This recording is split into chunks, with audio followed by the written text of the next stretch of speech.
인구 고작 80만 명, 남미 변방의 작은 나라에서 3,200조 원짜리 유전이 터졌습니다.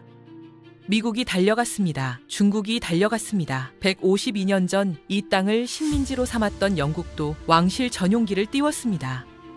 그런데 가이아나 대통령은 그 강대국들을 모두 쫓아냈습니다. 그리고 선택한 나라가 한국이었습니다. 그 이유를 캐려고 영국이 스파이를 심었습니다. MI6 26년 경력의 베테랑. 그런데 그 스파이가 임무 중에 조국을 배신합니다. 그가 본 것은 대체 무엇이었을까요? 지금부터 그 놀라운 이야기가 시작됩니다. 항상 건강하시고요. 구독과 좋아요로 함께 해주세요. 제 이름은 제임스 콜드웰, 영국 비밀정보부 MI6에서 26년을 일했습니다. 직함은 경제정보 분석관. 자원이 흐르는 길목마다 영국의 이익을 미리 심어두는 일이 제 임무였습니다. 이라크 바그다드의 유전지대에도 들어갔고 베네수엘라 카라카스의 정유시설에서 총소리를 들으며 협상을 했습니다. 책상이 아니라 현장이 제 사무실이었습니다. 영국이 빠진 자리에 다른 나라가 들어오지 못하게 막는 일, 26년간 한 번도 실패를 해본 적이 없습니다. 그런 제가 가이아나에서 임무를 받았습니다. 한국이라는 나라를 막아 세우라는 임무. 그런데 저는 제 발로 그 임무를 벌였습니다. 그 대가로 직장과 연금과 아내를 잃었습니다. 그리고 딸은 지금 한국 부산에 있습니다. 3년째 저와 말 한마디 섞지 않습니다. 그 이야기를 지금부터 시작하겠습니다. 새벽 2시 런던 템스 강변 MI 본부 지하 4층 출입증을 3번 찍어야 들어갈 수 있는 방으로 호출됐습니다. 그날 밤 그 방에는 저 말고 2사람이 더 있었습니다. 외무성 차관 그리고 BP 부회장. 차관이 서류 한 장을 책상에 올려놓았습니다. 한 줄짜리 명령서였습니다. 한국의 가이아나 진출을 무산시킬 것. 저는 서류를 읽고 고개를 들었습니다. 차관이 말했습니다. 왕실의 뜻입니다. 가이아나. 솔직히 그날 처음 들은 이름이었습니다. 26년간 안 가본 데가 없었지만 그 이름은 낯설었습니다. 회의실 벽에는 152년 전 그 땅에 깃발을 꽂았던 영국 총독들의 초상화가 걸려 있었습니다. 검은 액자, 노란 견장, 표정 없는 눈. 그 눈들이 저를 내려다보고 있었습니다. 차관이 말했습니다. 그곳에서 480억 베레럴이 터졌소. 사우디급이요. 그런데 가이아나 대통령이 우리도 중국도 프랑스도 거부했소. 그리고 한국을 골랐소.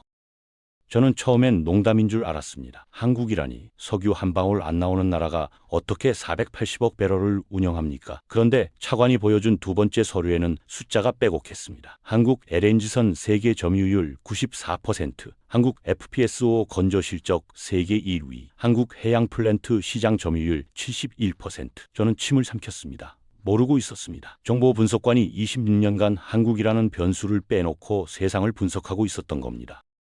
브리핑이 끝나고 BP 부회장이 어깨를 두드렸습니다. 콜드웰, 자네가 적임자야. 한국이 들고 가는 기술 스펙을 빼와. 우리가 그걸로 가이아나 대통령 마음을 돌리겠어. 저는 고개를 끄덕였습니다. 26년간 똑같은 임무를 수십 번 해왔습니다. 한국이라고 다를 게 뭐가 있겠습니까? 그런데 말입니다. 본부를 나와 택시를 잡으려는데 휴대폰이 울렸습니다. 모르는 번호. 잠시 후 문자가 도착했습니다. 아빠, 한 글자였습니다. 제 딸 엠마였습니다. 3년 전 저와 의절하고 한국 부산으로 떠난 아이. 답을 보내려다 손가락이 멈췄습니다. 저는 그 문자를 비행기 안에서 10번도 넘게 다시 읽었습니다. 20시간 뒤 가이아나 조지타운 공항에 내렸습니다. 활주로가 갈라져 있었습니다. 아스팔트 틈으로 잡초가 사람 키만큼 자라 있었습니다. 비행기 문이 열리는 순간 더운 공기가 얼굴을 덮쳤습니다. 등에 셔츠가 달라붙었습니다. 공항 청사 천장에서는 형광등 하나가 깜빡거리고 있었습니다. 이게 3,200조 원짜리 나라의 관문이라고. 저는 속으로 웃었습니다. 식은 일이 되겠구나. 호텔로 가는 택시 안에서 시내가 눈에 들어왔습니다. 페인트가 벗겨진 건물들, 깨진 보도블록, 152년간 영국 식민지였던 흔적이 거리 곳곳에 남아 있었습니다. 그런데 그 낡은 거리 한복판에 검은 양복을 입은 백인들이 때를 지어 걸어 다니고 있었습니다. 더운 나라에서 검은 양복, 미국 사람들이었습니다. 호텔 로비에 들어서니 중국어가 들렸습니다. 엘리베이터 앞에서 익숙한 얼굴과 마주쳤습니다. 프랑스 토탈에너지 이사 류크 몽포르였습니다. 그가 씁쓸하게 웃었습니다. 자네도 왔군.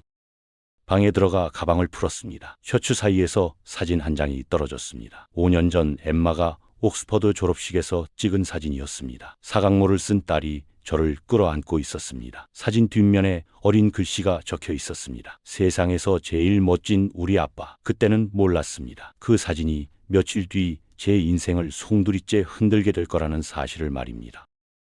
다음 날 아침 9시 가이아나 대통령궁 회의실. 천장에 매달린 나무 선풍기가 삐걱대며 돌고 있었습니다. 회의실 한가운데 마호가니 테이블이 놓여 있었고 그 위에 물잔 7개가 정확히 같은 간격으로 줄지어 있었습니다. 자리는 이미 꽉 차 있었습니다. 미국 엑손모빌 남미 총괄 부사장 브랜든 하퍼, 중국 CNPC 특사 리정우어, 프랑스 토탈 에너지 위크 몽포르, 네덜란드 쉐이 대표, 노르웨이 에쿼노르 이사, 그리고 영국 에너지부 차관 보좌관 자격으로 자리에 앉은 저 제임스 콜드웰.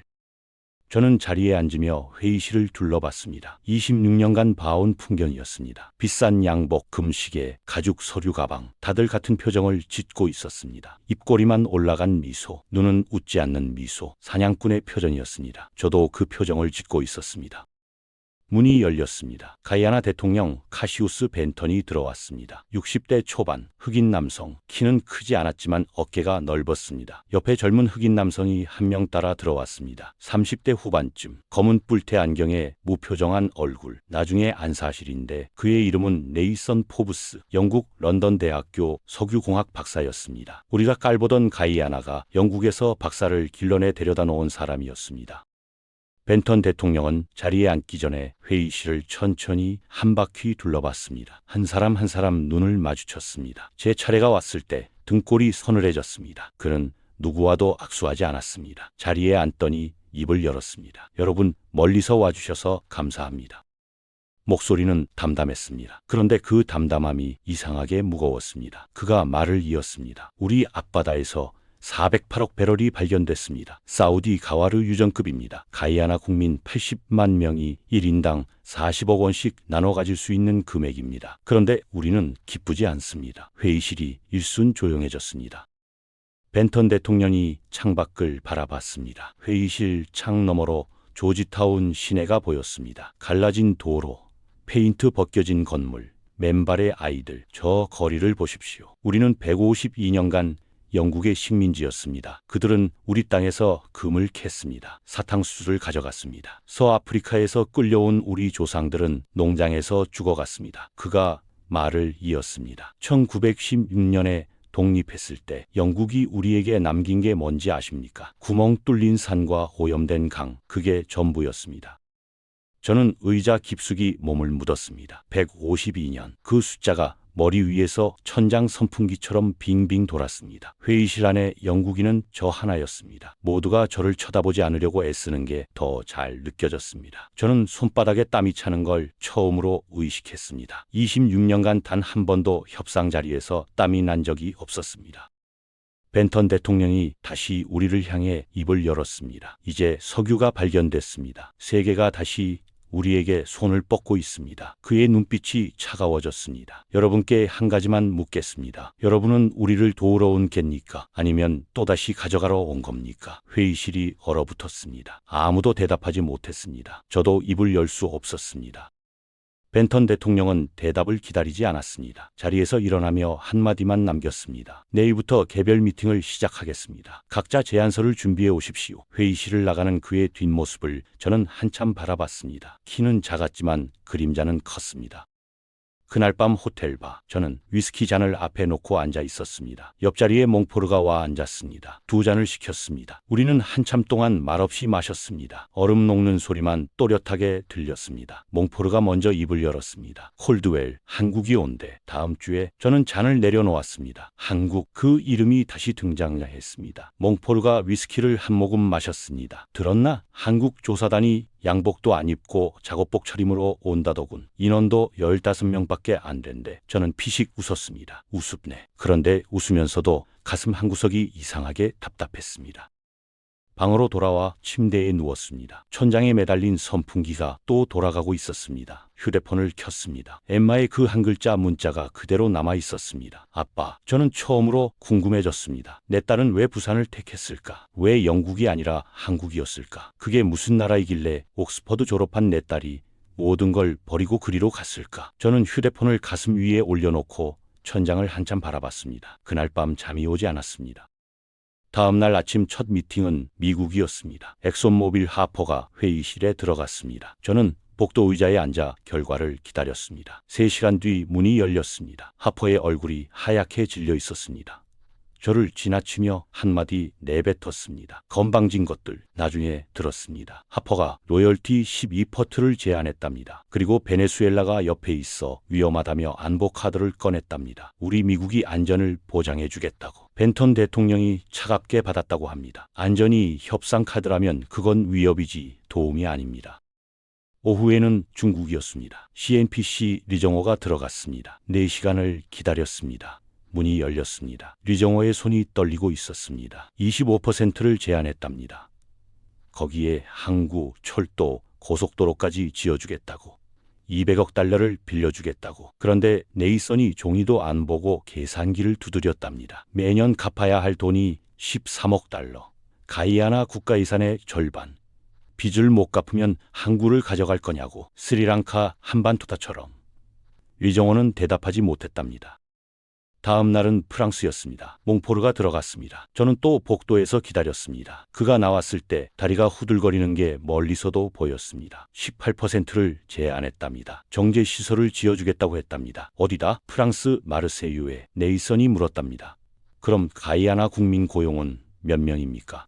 1200명입니다. 단순 노동자로 80만 국민명. 벤턴 대통령이 말했답니다. 150년 전에도 프랑스 기업이 이 땅에 왔습니다. 그때도 비슷한 말을 했죠. 결과가 어땠는지 아십니까? 그런데 말입니다. 진짜 폭풍은 그 다음 날에 왔습니다. 영국 에너지부 차관 로런스 캠벨이 직접 전용기를 타고 날아왔습니다. 50대 후반, 옥스퍼드 출신, 은빛 머리에 푸른 눈, 완벽하게 다림질된 수트, 금빛 커프링크스, 트랩을 내려오는 그의 모습을 공항에서 마중하던 저는 이상한 기분이 들었습니다. 152년 전 이 땅에 내렸던 식민지 총독도 저런 모습이었을 겁니다. 캠벨 차관은 자신만만했습니다. 콜드웰, 인구 80만짜리 나라가 우리한테 어쩌겠나. 영국과 가이아나는 가족이야. 가족끼리 뭘 못 풀겠어. 저는 고개를 끄덕였습니다. 하지만 속으로 불안했습니다. 그 가족이라는 단어가 152년간 무엇을 의미했는지 저는 알고 있었으니까요. 미팅이 시작됐습니다. 캠벨 차관이 회의실에 들어가며 미소를 지었습니다. 대통령 카카, 가이아나는 영연방 국가입니다. 우리는 가족이나 다름없죠. 벤턴 대통령은 미소 짓지 않았습니다. 차관님, 가족이라고 하셨습니까? 네, 카카. 차관님, 영국이 152년간 이 땅을 지배하면서 학교를 몇 개 지었습니까? 캠벨 차관이 멈칫했습니다. 침묵. 병원은요? 침묵. 도로는요? 캠벨 차관의 얼굴이 붉어졌습니다. 벤턴 대통령의 손바닥이 마호가니 테이블을 내리쳤습니다. 물잔이 튀었습니다. 그 소리가 회의실 벽에 부딪혀 메아리 쳤습니다. 하나도 안 지었습니다. 하나도 안 지어놓고 가족이라는 단어를 어떻게 입에 올리십니까? 캠벨 차관이 자리에서 벌떡 일어났습니다. 카카. 이건 외교적 결례입니다. 벤턴 대통령이 차갑게 받았습니다. 152년간의 착취가 결례가 아니고 이게 결례입니까? 캠벨 차관이 서류를 쓸어 담았습니다. 후회하실 겁니다. 그는 회의실 문을 박차고 나갔습니다. 문이 경첩해서 비명을 질렀습니다. 저는 옆방에서 보좌관 자격으로 그 광경을 지켜보고 있었습니다. 26년간 수많은 협상을 받지만 영국 차관급 인사가 회의실에서 쫓겨나는 건 처음이었습니다. 등에 식은땀이 흘렀습니다.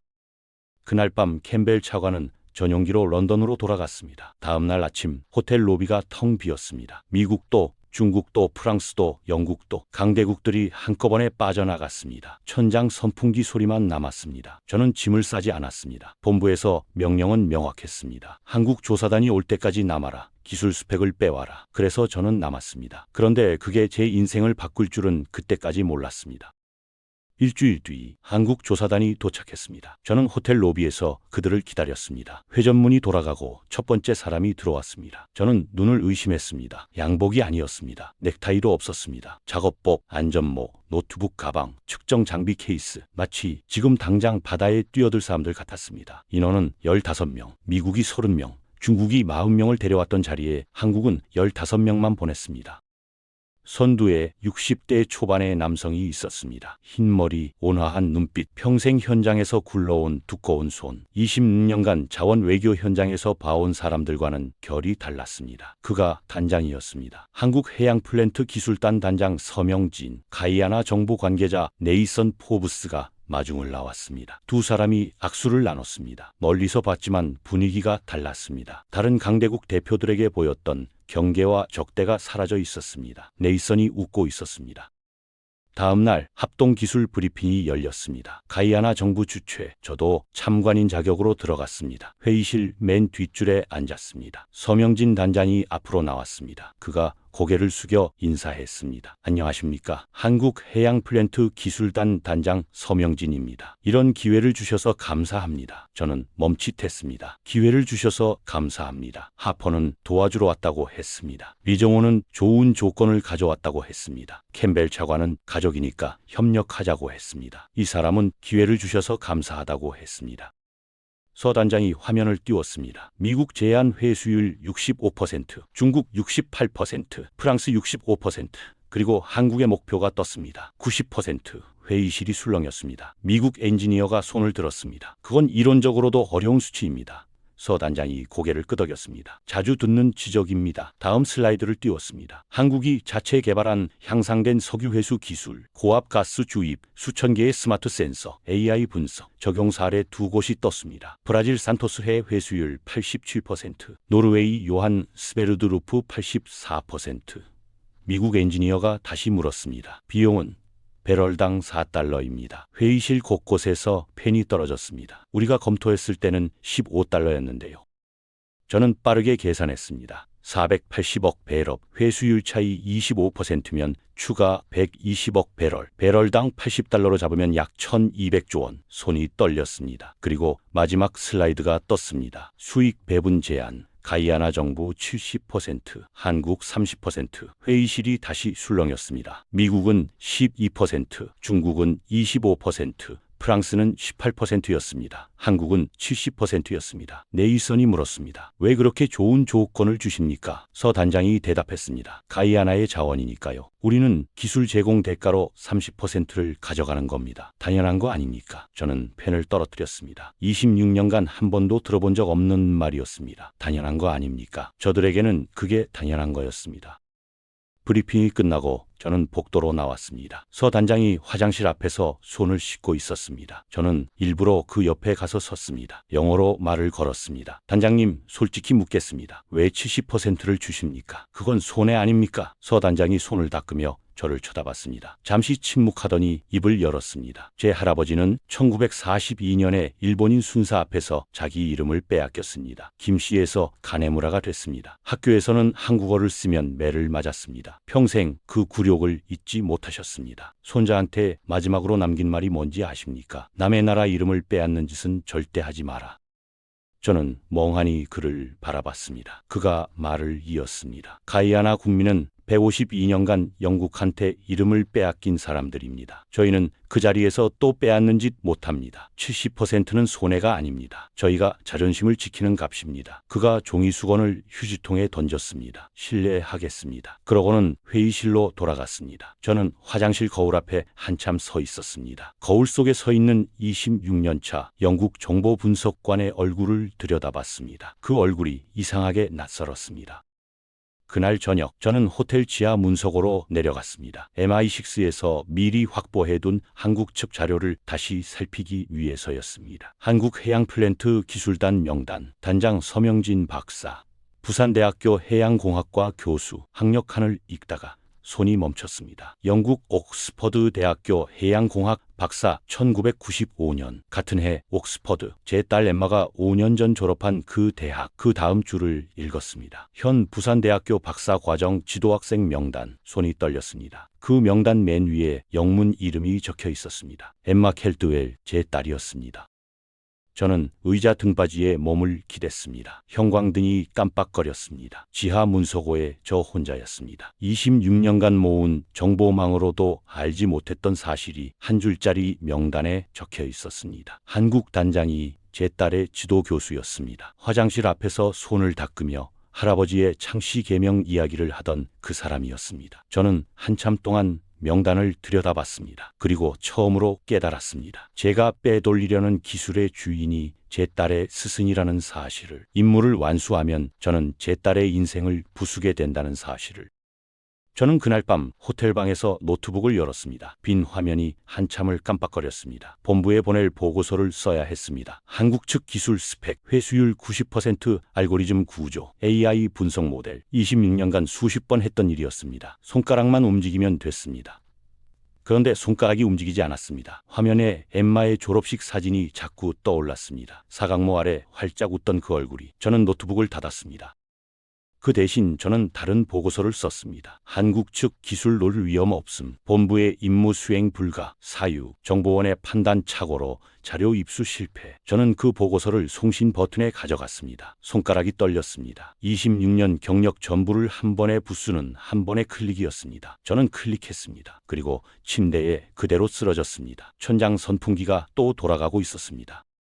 다음 날 아침 휴대폰이 울렸습니다. BP 부회장이었습니다. 그의 목소리는 차가웠습니다. 콜드웰, 자네 지금 무슨 짓을 하고 있는 건가? 저는 대답하지 않았습니다. 차관님, 직접 전화 주실 거야. 그게 다였습니다. 1시간 뒤 외무성 차관이 전화를 걸어왔습니다. 그의 목소리는 더 차가웠습니다. 콜드웰, 자네는 영국 시민이지. 네 차관님, 그러면 영국이 무엇을 가져갈 수 있고 무엇을 빼앗길 수 있는지 알지. 네 차관님, 자네 딸 비자가 다음 달에 만료돼. 침묵. 그리고 부산대학교 학비 대출 영국 정부 보증으로 받고 있지. 그 보증을 거둘 수 있어. 24시간 주겠어. 정확한 보고서 다시 보내. 전화가 끊겼습니다. 저는 휴대폰을 침대에 떨어뜨렸습니다. 손이 떨렸습니다. 그들은 정확히 어디를 찔러야 하는지 알고 있었습니다. 26년간 제가 다른 나라 사람들에게 했던 그 짓을 똑같이 저에게 하고 있었습니다. 딸의 비자, 학비 대출, 미래. 저는 한참 동안 천장만 바라봤습니다. 24시간 뒤 저는 보고서를 다시 보내지 않았습니다. 그 대신 사직서를 보냈습니다. 런던으로 돌아가는 비행기에서 저는 잠을 자지 못했습니다. 창밖으로 대서양이 끝없이 펼쳐져 있었습니다. 26년 전 처음 임무를 받고 이라크로 날아가던 그 비행기와 똑같은 노선이었습니다. 그때 저는 영웅이었습니다. 영국의 이익을 지키는 사람. 지금 저는 무엇입니까? 저는 옆자리 손님이 두고 간 신문을 펼쳤습니다. 일면 헤드라인이 눈에 들어왔습니다. 영국 가이아나 협상 결렬. 외교적 망신. 한 줄 아래에는 작은 글씨로 적혀 있었습니다. MI어 분석관 책임론 부상. 제 이름은 적혀 있지 않았지만 업계 사람들은 다 알 거였습니다. 저는 신문을 접었습니다. 히드로 공항에 내렸을 때 마중 나온 사람은 없었습니다. 평소 같으면 BP에서 차를 보내줬을 겁니다. 평소 같으면 본부에서 데리러 나왔을 겁니다. 평소 같으면 저는 택시를 잡았습니다. 켄싱턴에 우리 집 주소를 불렀습니다. 운전기사가 백미러로 저를 한번 쳐다봤습니다. 30년 차 베테랑 정보분석관이 짐 가방 하나 끌고 택시 뒷좌석에 앉아있는 모습. 그 모습이 그날 처음 거울에 비친 것 같았습니다. 집 앞에 도착했습니다. 열쇠를 꺼내 문을 열었습니다. 그런데 열쇠가 돌아가지 않았습니다. 2번, 3번 시도했지만 안 됐습니다. 자물쇠가 바뀌어 있었습니다. 저는 한참 동안 문 앞에 서 있었습니다. 그 순간 옆집 부인이 나오다가 저를 보고 어색하게 웃었습니다. 콜드웰 씨, 부인이 어제 이사 가셨던데요. 큰 트럭이 와서. 저는 고개를 끄덕였습니다. 네, 알고 있습니다. 거짓말이었습니다. 저는 모르고 있었습니다. 저는 짐 가방을 끌고 길모퉁이 카페로 갔습니다. 아내에게 전화를 걸었습니다. 신호가 갔습니다. 받지 않았습니다. 다시 걸었습니다. 받지 않았습니다. 세 번째에 받았습니다. 그녀의 목소리는 차분했습니다. 너무 차분해서 더 무서웠습니다. 제임스, 변호사를 통해서 얘기해요. 잠깐 한마디만. 그녀가 한숨을 쉬었습니다. 26년이에요. 26년간 당신은 여왕 폐하랑 결혼한 사람이었어요. 영국이랑 결혼한 사람이었어요. 나랑은 결혼한 적이 없어요. 전화가 끊겼습니다. 저는 카페에 한참 동안 앉아 있었습니다. 식어버린 커피를 2번 손에 들었다가 2번 다 마시지 못했습니다. 그날 밤 저는 시내 호텔에 묵었습니다. 그 다음날 부동산을 통해 작은 아파트를 구했습니다. 변두리 1층, 햇빛이 안 드는 방. 26년 경력의 정보분석관이 고를 만한 집이 아니었습니다. 그런데 그게 제가 들어갈 수 있는 유일한 집이었습니다. 짐이 도착했습니다. 박스 7개. 그게 제 인생의 전부였습니다. 첫째 박스를 풀었습니다. 옷까지. 둘째 박스를 풀었습니다. 책, 셋째 박스를 풀었습니다. 사진 액자. 그중 하나가 손에 잡혔습니다. 엠마가 5살 때 저와 찍은 사진이었습니다. 액자 유리에 금이가 있었습니다. 이사 도중에 깨진 것 같았습니다. 저는 그 액자를 한참 손에 쥐고 있었습니다. 그날 밤 저는 처음으로 엠마에게 전화를 걸었습니다. 3년 만이었습니다. 신호가 갔습니다. 1번, 2번, 5번 받지 않았습니다. 문자를 보냈습니다. 엠마, 아빠야, 한 번만 통화하자. 답이 없었습니다. 1시간 뒤 다시 보냈습니다. 아빠, 잘못 많이 했어. 답이 없었습니다. 새벽 2시에 마지막으로 보냈습니다. 엠바, 아빠, 다 잃었어. 너 하나만 남았어. 잠시 후 알림이 떴습니다. 메시지를 보낼 수 없습니다. 차단된 번호입니다. 저는 휴대폰을 침대 옆에 내려놓았습니다. 한참 동안 천장을 바라봤습니다. 새 아파트 천장에는 선풍기가 없었습니다. 형광등 하나가 깜빡거리고 있었습니다. 며칠이 흘렀습니다. 저는 매일 아침 같은 시각에 일어났습니다. 26년간 길든 습관이었습니다. 그런데 갈 곳이 없었습니다. 면도를 했습니다. 셔츠를 다림질을 하려 했지만 다리미가 없었습니다. 구겨진 셔츠를 그대로 입었습니다. 양말은 짝이 맞지 않았습니다. 거울을 봤습니다. 이게 누구의 얼굴인지 잠시 모르겠다는 생각이 들었습니다. 부엌으로 갔습니다. 냉장고를 열었습니다. 비어 있었습니다. 슈퍼에서 사온 인스턴트 수프 봉지가 한 개 있었습니다. 물을 끓였습니다. 봉지를 뜯어 컵에 부었습니다. 뜨거운 물을 부었습니다. 짭짤한 냄새가 올라왔습니다. 26년간 저는 외교 만찬에서 와인을 마셨습니다. 셰프가 손수 굽는 양고기를 먹었습니다. 지금 저는 1파운드짜리 봉지 수프를 들고 식탁 앞에 앉아 있었습니다. 식탁이라고 부를 수도 없는 좁은 테이블이었습니다. 테이블 위를 둘러봤습니다. 어제 마시다만 위스키 병이 절반쯤 비어 있었습니다. 그 옆에 빈 맥주 캔 2개, 그 옆에 며칠 전 사둔 우유팩, 유통기한이 지나 있었습니다. 싱크대에는 며칠째 안 닦은 컵 3개, 다림질 안 한 셔츠가 의자 등받이에 걸려 있었습니다. 현관 신발장에는 운동화 한 켤레와 구두 한 켤레, 아내의 신발은 없었습니다. 딸의 신발은 없었습니다. 26년간 가족이 함께 살았던 집의 흔적이 이 작은 아파트에는 단 하나도 없었습니다. 수프를 한 입 떠먹었습니다. 짰습니다. 저는 숟가락을 내려놓았습니다. 한참 동안 그 컵을 바라봤습니다. 26년 차 영국 비밀정보부 베테랑이 인스턴트 수프 한 컵 앞에서 무너지고 있었습니다. 저는 처음으로 소리내어 울었습니다. 어깨가 들썩였습니다. 누가 들을 사람도 없는 빈 아파트에서 저는 한참을 울었습니다. 그 순간 휴대폰이 울렸습니다. 저는 깜짝 놀라 화면을 봤습니다. 모르는 번호. 가슴이 뛰었습니다. 엠마인가? 차단을 풀었나? 저는 떨리는 손으로 통화 버튼을 눌렀습니다. 콜드웰 씨입니까? 남자 목소리였습니다. 저는 실망했습니다. 누구십니까? BP 인사부입니다. 콜드웰 씨, 통보드릴 게 있어 전화드렸습니다. 자문 계약이 종료됐습니다. 그리고 26년간 적립하신 연금 말씀인데요. 비밀 유지 계약 위반 조항이 적용되어 절반이 회수됩니다. 변호사 통해 서류 받으실 겁니다. 저는 한참 동안 말이 나오지 않았습니다. 콜드웰 씨, 듣고 계십니까? 네, 그게 다였습니다. 전화가 끊겼습니다. 저는 휴대폰을 식탁에 내려놓았습니다. 그날 저녁 BBC 9시 뉴스를 켰습니다. 진행자가 말하고 있었습니다. 가이아나 정부, 한국과의 협력협정 체결 확정. 화면에 벤통 대통령과 한국 단장 서명진이 악수하는 장면이 나왔습니다. 두 사람이 웃고 있었습니다. 저는 텔레비전을 끄지 않았습니다. 그냥 한참 동안 그 화면을 바라봤습니다. 창밖으로 비가 내리기 시작했습니다. 빗방울이 유리창을 두드렸습니다. 저는 창가로 가서 밖을 봤습니다. 우산을 든 사람들이 빠르게 지나가고 있었습니다. 저는 우산이 없었습니다. 26년간 우산을 챙겨주는 사람은 항상 있었습니다. 비서, 운전기사, 본부의 누군가. 이제는 아무도 없었습니다. 저는 창에 이마를 댔습니다. 차가웠습니다. 그날 밤 저는 처음으로 깨달았습니다. 비가 올 때 우산을 같이 써주는 사람이 누구인지가, 그 사람이 어떤 사람인지를 결정한다는 사실을.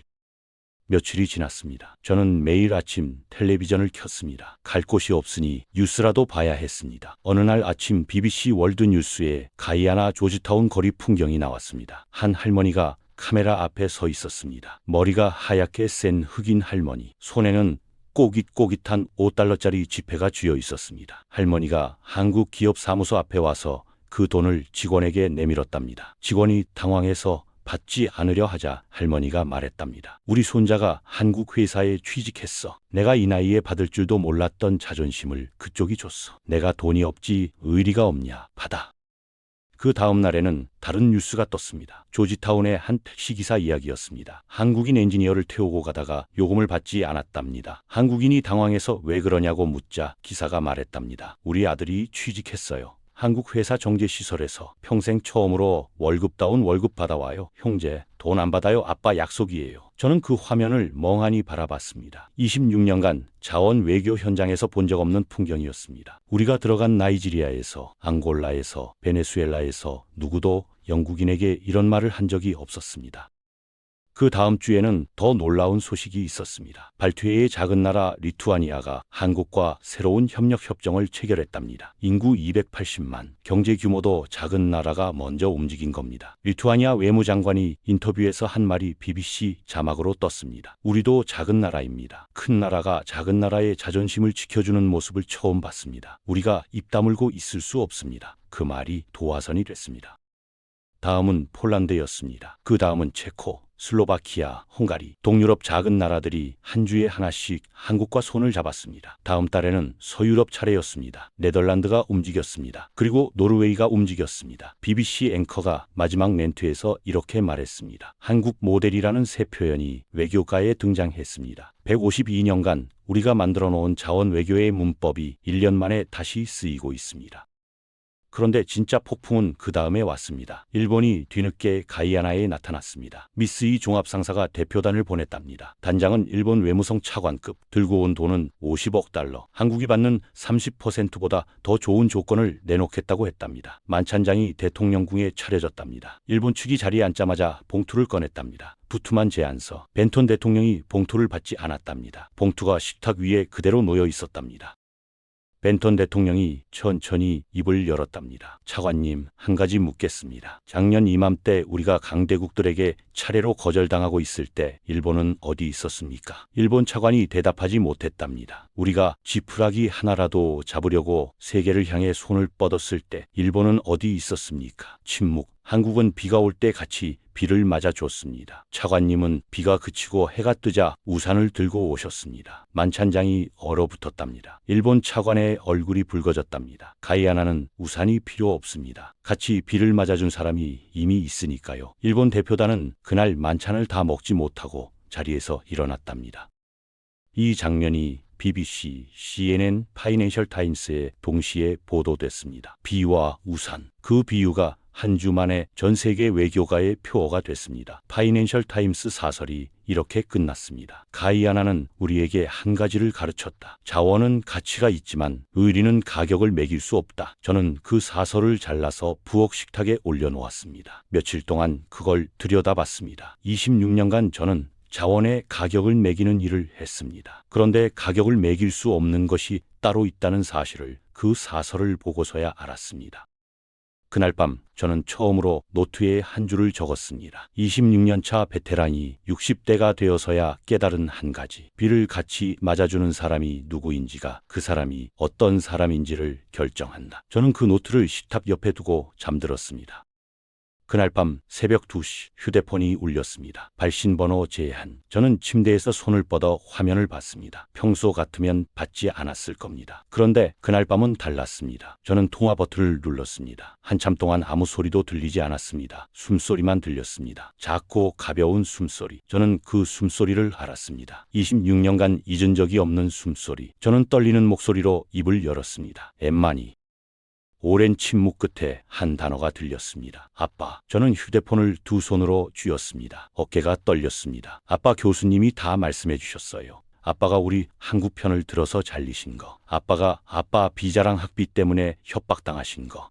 그리고 그 보고서 안 보내신 거. 저는 입을 열었지만 말이 나오지 않았습니다. 아빠, 미안해요. 3년 동안 아빠한테 너무 못되게 굴어서. 저는 한참 동안 말을 못했습니다. 부엌 식탁 위에 며칠 묵은 신문이 놓여 있었습니다. 그 위로 눈물이 떨어졌습니다. 엠마야. 네, 아빠. 아빠는 잘못한 사람이야.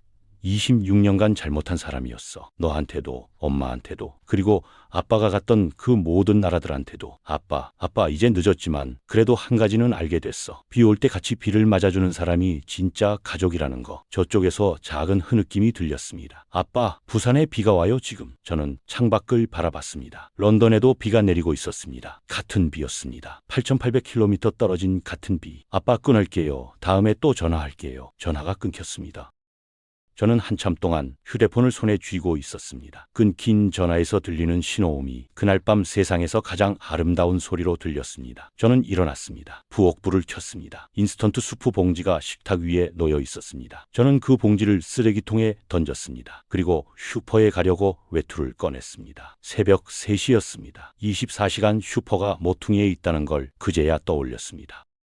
슈퍼에서 저는 쌀을 한 봉지 샀습니다. 60파운짜리 작은 전기 밥솥도 샀습니다. 평생 처음 사보는 물건이었습니다. 26년간 저는 호텔 조식을 먹고 외교 만찬을 먹었습니다. 집에서 밥을 지어 먹은 적이 거의 없었습니다. 봉지를 들고 집으로 돌아왔습니다. 부엌에서 쌀을 씻었습니다. 손가락 사이로 쌀알이 빠져나갔습니다. 그 감촉이 이상하게 따뜻했습니다.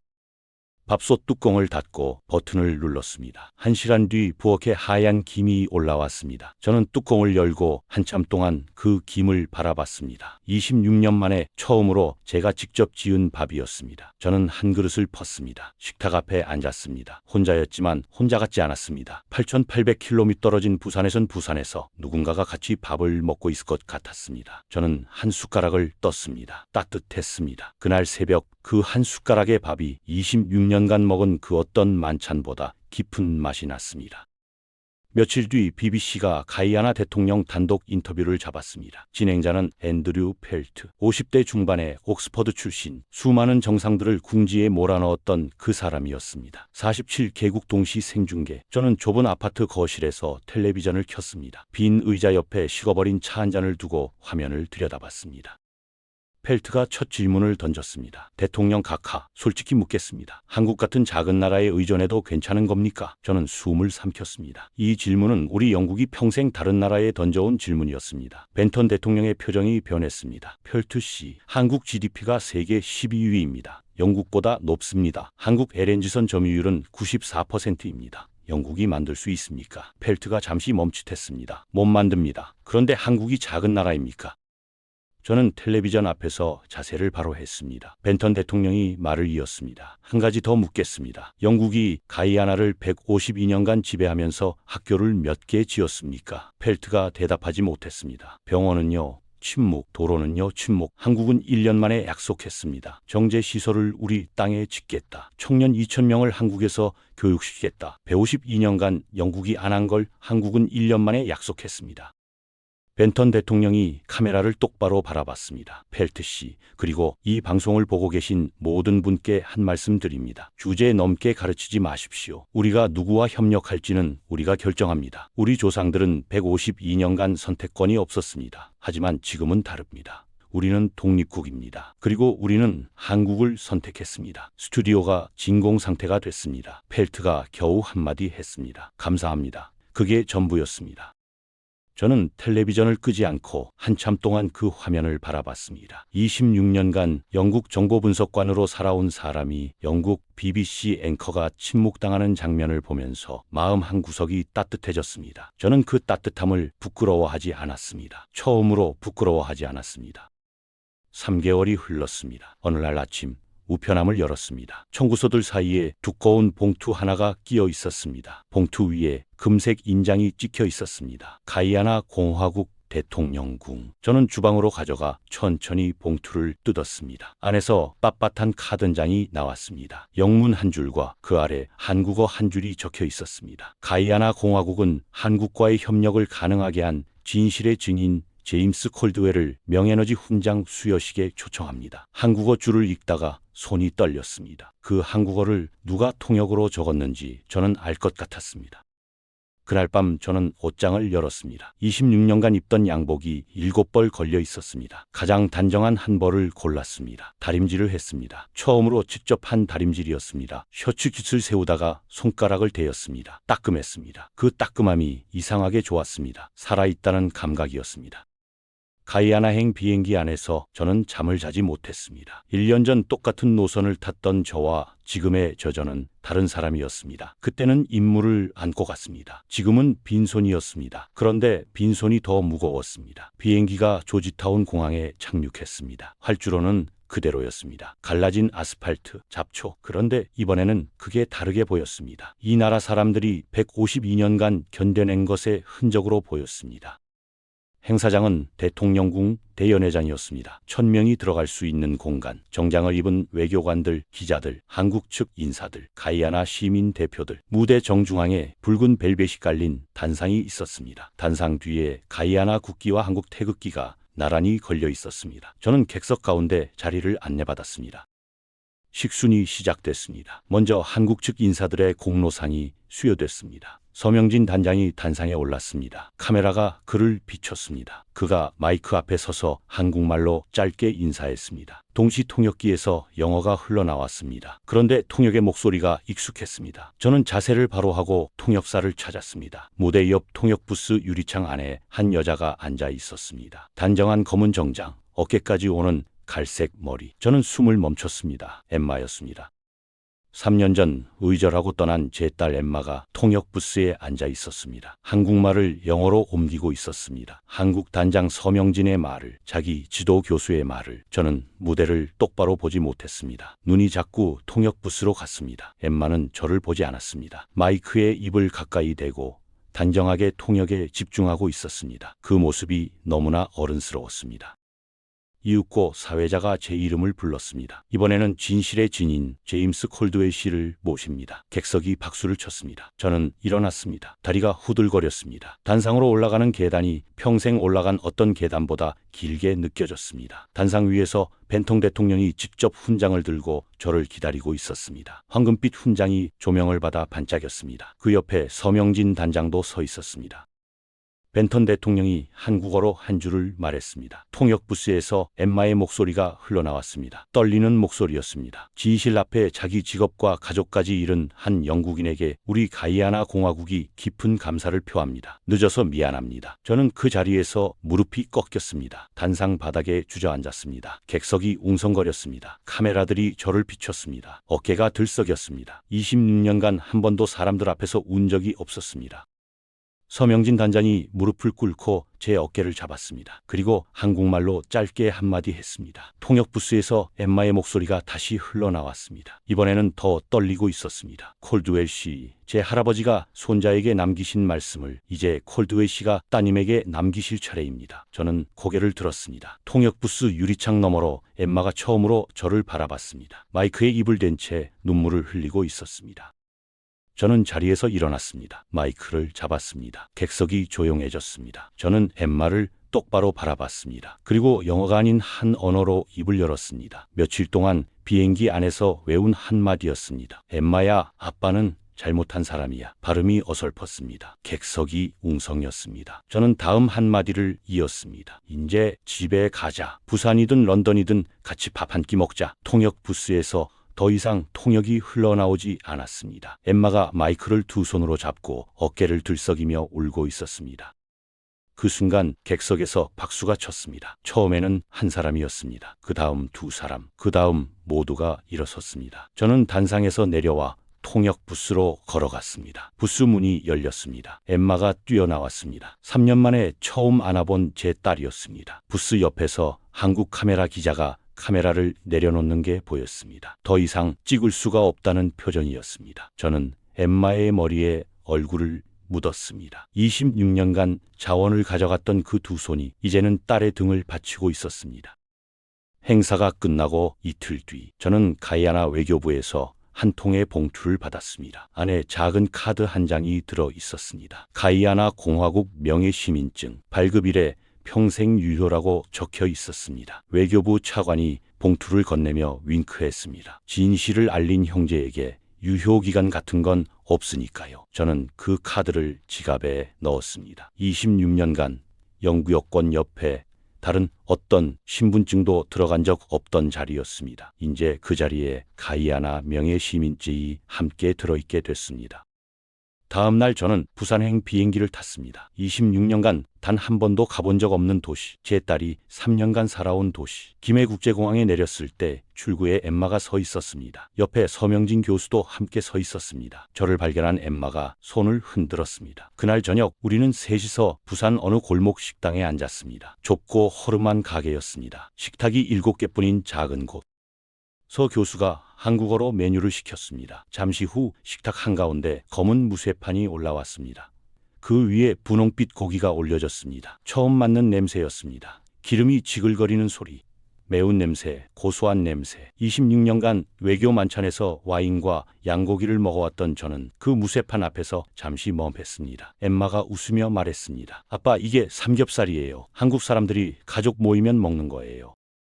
서 교수가 잘 익은 고기 한 점을 집어 제 접시에 놓아줬습니다. 콜드웰 씨, 한국에서는 어른이 먼저 드시는 게 아니라 손님이 먼저 드시는 겁니다. 그러고는 한국식으로 술잔을 채워줬습니다. 저는 떨리는 손으로 잔을 받았습니다. 한 모금 마셨습니다. 매웠지만 따뜻했습니다. 엠마가 옆에서 영어로 통역해주는데 그날은 통역이 별로 필요 없었습니다. 우리 셋은 그저 같이 먹고 같이 마셨습니다. 식당을 나오는데 저녁 비가 내리기 시작했습니다. 골목 가로등 아래 빗방울이 반짝였습니다. 엠마가 가방에서 우산을 꺼내 펼쳤습니다. 그러고는 저와 서 교수 사이에 서서 우산을 들었습니다. 셋이 한 우산 안에 들어가 골목길을 걸었습니다. 저는 그 우산 아래에서 처음 깨달았습니다. 비를 같이 맞아주는 사람이 따로 있고 비를 같이 우산 속에서 걸어주는 사람이 따로 있다. 그날 밤 저는 우산 속에 있었습니다. 26년 만에 처음으로. 지금까지 전 영국 비밀정보부 MI 분석관 제임스 콜드웰의 이야기였습니다. 1년 동안 무슨 일이 있었는지 짧게 짚고 가겠습니다. 인구 80만 가이아나에서 480억 배럴이 터졌고 미국은 12인인, 중국은 25%의 부채 떡, 프랑스는 18%의 정제시설을 본국에 짓겠다고 했고 영국 차관은 가족이라는 단어를 꺼냈다가 회의실에서 쫓겨났습니다. 그 자리에 한국이 작업복 차림으로 들어와 70%를 내놓았습니다. 왜 그렇게 좋은 조건을 주냐는 질문에 한국 단장은 한마디만 했습니다. 가이아나의 자원이니까요. 당연한 거 아닙니까? 뒤늦게 50억 달러를 들고 나타난 일본을 가이아나 대통령은 이렇게 돌려보냈습니다. 한국은 비가 올 때 같이 비를 맞아줬습니다. 차관님은 비가 그치고 해가 뜨자 우산을 들고 오셨습니다. 그 광경을 옆에서 본 영국 정보 분석관 한 사람이 26년 인생을 던졌습니다. 직장과 연금과 아내를 잃었지만 끊겼던 딸 한 사람이 다시 손을 잡아줬습니다. 가이아나 단상에서 황금빛 훈장을 받던 날 그는 무릎이 꺾였습니다. 여러분, 자원에는 가격이 있습니다. 그런데 의리에는 가격을 매길 수 없습니다. 1년 동안 한국이 가이아나에서 보여준 게 바로 그것이었습니다. 강대국 5이 계산기를 두드리는 동안 한국은 비를 같이 맞았습니다. 그래서 가이아나 거리의 할머니가 5달러를 들고 한국 사무소를 찾아갔고 택시기사가 요금을 받지 않았고 리투아니아가 먼저 손을 잡았고 일본이 만찬장에서 돌아섰습니다. 이 이야기가 가슴을 뜨겁게 했다면 한 가지만 부탁드립니다. 이 영상을 주변에 공유해 주십시오. 여러분의 한 번의 공유가 대한민국이 어떤 나라인지를 세상에 알리는 일이 됩니다. 자원 한 방울 나지 않는 나라가 70년 만에 세계 자원 외 외교의 문법을 다시 쓰고 있다는 사실을 더 많은 분이 알아주셨으면 합니다.